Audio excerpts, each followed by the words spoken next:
This mine was once dug for profit.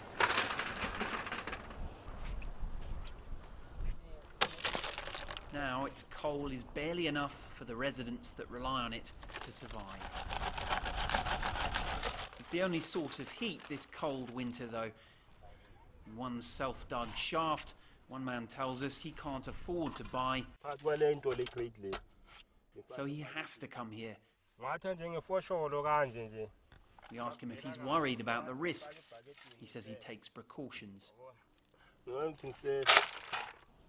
But his neighbours' children don't always tread so carefully. Alita Maguda shows us burns on her daughter's legs. She was playing when the ground gave way. It looks solid, but it's burning from the underneath. The kids were playing and she just walked over it. Left alone, cracks have become gaping holes. As underground, parts of these abandoned mines slowly burn. Over the years there have been fatalities, but just living here is a slow death anyway. Now when the wind blows, it whips up this toxic dust, which seems to lodge in your throat. It makes your eyes and your nose sting. This has to be one of the most polluted stretches of land on the planet. In fact, it's very hard to imagine how anybody could live here.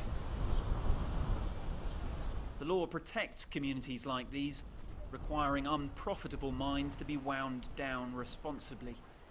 That hasn't happened here. One NGO working to hold alleged wrongdoers to account says there's little political will. I mean, the benchmark's take is that if these companies have some of the politically linked people in their board of directors, as part of their board of directors, it gives us some kind of security net. They know actually that certain things they can float, certain things they can overcome. If the state comes very hard on them, they can always go to those individuals who will talk back to the politicians behind, and there can be kickbacks, and certain things they can just be overlooked. Government says it wants operations in the area expanded.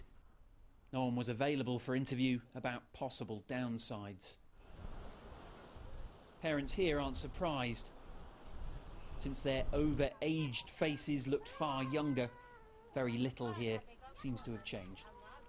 Henderson, CCTV, Witbank in South Africa's Mpumalanga province.